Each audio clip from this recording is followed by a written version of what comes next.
What's the purpose of having glutamine in your formula?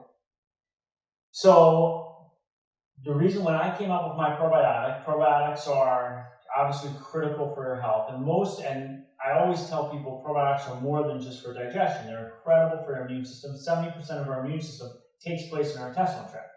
And probiotics are good bacteria are the main part of that. So when you take this probiotic, you're going to reach for it because you probably have some type of digestive issue.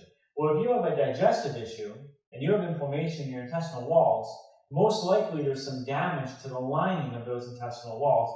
And these bacteria, as you're taking them in a supplement form, might have difficulty adhering and colonizing in your system.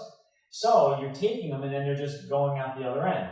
So what you need is you have to also repair the intestinal lining. Now, I can't depend on someone who's reaching for a probiotic who might not know a lot about nutrition to say, wait, I also need to repair my intestinal lining. So what I did in my formula was I put L-Glutamine in there. L-Glutamine is a critical amino acid that's completely responsible for helping repair this intestinal lining.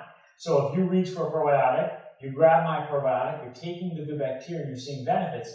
Not only are you getting benefits from the good bacteria, you're getting benefits because the L-Glutamine is helping repair that intestinal lining. A, which helps reduce inflammation and makes you feel better, and B, allows the bacteria that I'm giving you to colonize better and live better in your system.